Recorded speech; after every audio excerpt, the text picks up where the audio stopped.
What does it actually mean to be called a mommy's boy? That's a beautiful one.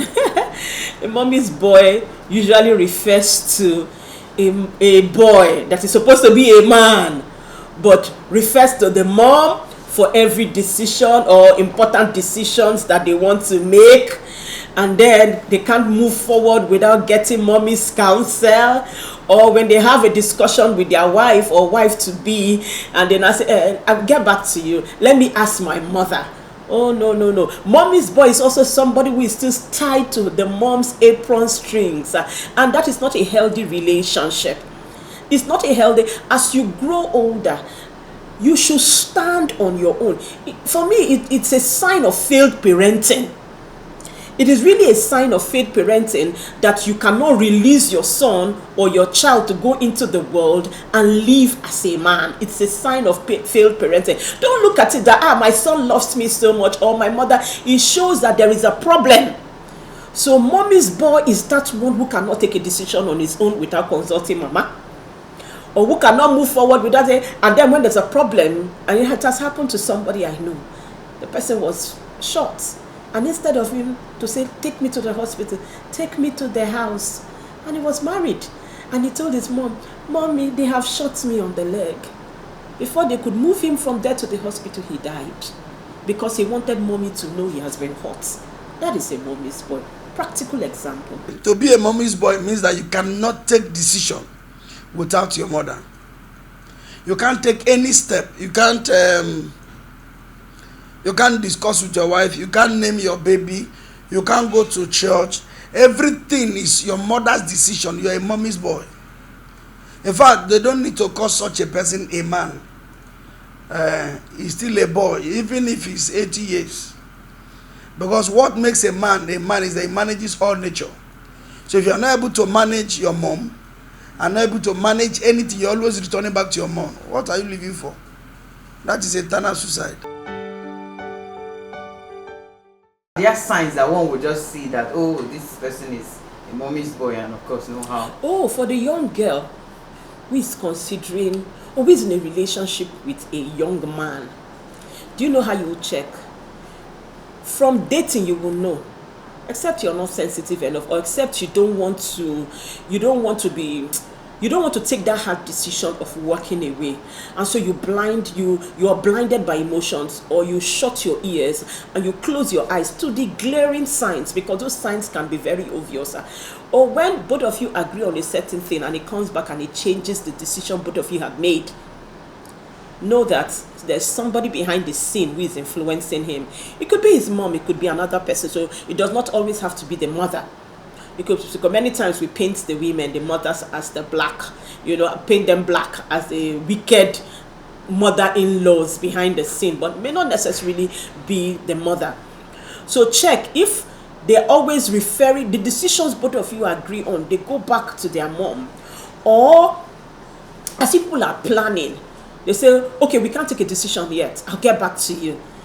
Sometimes they will even forget themselves and say, my mom said, and then they're dating you and they say, my mom said I should not marry somebody from my tribe, from your tribe.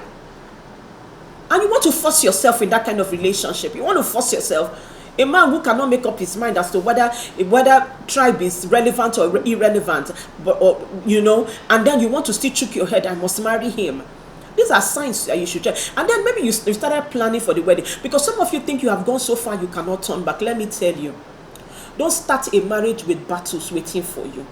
Marriage on its own has its issues, the obstacles, the challenges as you go in. Don't start from day one. Don't run from a disadvantaged position. Marriage like it's a race. It's a journey.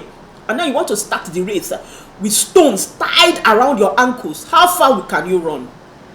How far can you run? So you're planning a wedding now, and it's telling you, my mom says no, you must tie this judge. Hey, my mom says no, we cannot do the wedding here. My mom says no, your mom is the wedding planner. His mom is the wedding planner. And you want a bishop or a prophet to come and tell you that there's going to be a situation in the future that will affect your mental health, affect the joy of your marriage. You don't need a soothsayer to say that to you. You should know by now that this is a problem that is waiting to happen, and escalate into a disaster. So the signs are usually there. You must call and check on the mother for every important decision without considering your own feelings and opinions. Of course, that is obviously a mommy's boy that may not be a good husband. At what point does mother-son relationship influences marriage decision and even put a crack on the marriage itself? When a man is married, the administrator of the man is the woman. So everything the mother needs to do is while the young man is still with her. As soon as there's a shift, if she even wants to come to the son's house, she has to call the daughter-in-law. My daughter, because that's what they call her, daughter-in-law. By law, you are not a daughter. I'm coming to my son's house, prepare room for me, do this, do that, do that. And we always advise as pastors that daughter-in-laws should make sure they are very close to their mother-in-laws. And their son-in-laws just to juxtapose, to make sure, cross, whatever word to be used. So everything has to be put in control. So the young man should be able to put a gap between the wife and the mother. Even if both of them are women, they are women in different categories. Yes, I'm a mother of sons. And I love my sons. And I've made a lot of sacrifice. And I'm still going to make a lot of sacrifice for them. And many mothers, we make so much sacrifice for our children. Sometimes we even overcompensate for the relationship that we didn't have with our husbands, with our sons. Oh, our husbands did not pay us so much attention. Our sons are paying us, and we're enjoying the attention. It's good to enjoy the attention. But the time comes that you need to allow this boy to go into the world, to go and stand on their own. So when it comes to a time for, yes, I would love to have my sons consult me. Mommy, this is the girl I have met. What do you think? Because I'm building a healthy relationship with my sons, I would truly look forward to the day they will say, Mommy, I have seen somebody. Can you pray about it? I have prayed. But Mommy, can I get a confirmation? Because I'm raising children in a godly way. So if I have that kind of conversation with my sons and they tell me, Mommy, we have seen a girl, or we have seen girls that we want to marry. And then they come to me and they say, Mommy, can you pray about it? I have prayed, but I want a confirmation. At that instance, a good mother, a godly mother, pray for your son.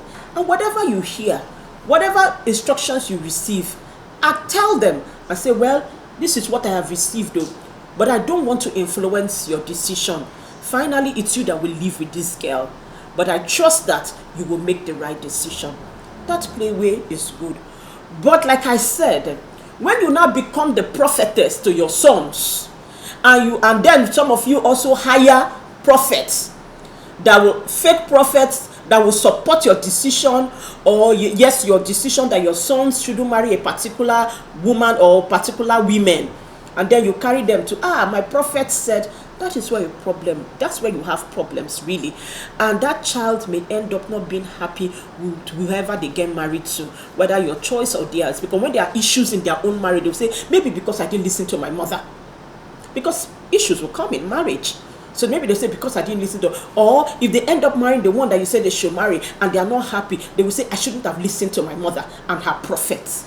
So yes, the influence is strong, but a wise mother should know when to draw the line. Relying on your family to take decision in your home, so it will affect the home, especially if it's coming from the man's angle. The man takes decision from the mother or the auntie or the elder sister. The elder sister asks him, how much are you giving for your wife for the monthly, or what's the monthly upkeep of your family you share?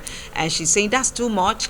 She should be able to manage. In my home I do that. It will affect the romantic relationship. But if you are the man who protects your wife's interest, even when she does some nasty things, and maybe come through from the home and they're asking, how is your wife? And you're saying she's fine, she's pretty just, she's doing just good. Probably at that very moment the call came in, she didn't cook for you, that the people had issue, and it's not the time for you to spill. Still protect her ego, protect her, because at the end of the day you're trying to cover her. And when any man who does that to the wife respects, the wife value, the wife place him up there. And the romance will be strong, because if the woman is happy, of course, the home will be filled with love and laughter and fun. In all, will you now say that a maternal dependency affects romantic and, of course, marriage dynamics? Well, if you're married to somebody whose mother loves you, you may not notice all of this. You see, many times when the woman, if the mother loves, loves the girl or the woman that her son is married to, you may not notice that this dependence is also not good. You may not notice it, because of course she wants your best interest of the wife. So even when the boy comes to her and says, this is what you say, no, you say, no, do your wife like this, treat your wife like this. It's a good thing. But you see, even in that kind of perfect or very good situation, it is not healthy. Why? If anything happens to that woman, because that woman is like the rock in the man's life. If anything happens to that woman, your marriage will shake. Your husband, it may be difficult for your husband to recover from the grief. And while he's grieving, he may not turn to you. Well, and when the woman is no longer there, it's as if his foundation has been taken away. And then you have to start rebuilding. And maybe too, he may now, transfer all the dependence on you. But you don't need a man that is completely dependent on you. You need a man that is a man that can stand.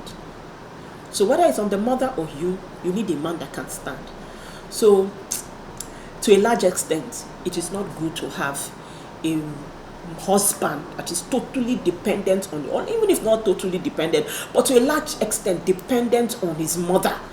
You need a man that can be a man that will tell his mom, I love you, but you see this one, I would take this direction. Oh, mom, I love you, but you must stay. Your influence does not extend over my home. Here I am the man. This is my family. I decide what is good for my family. And then, mom, if I need your input, I will call for you. If I don't need your input, thank you. Keep it to yourself, but I'll do what is right by my family.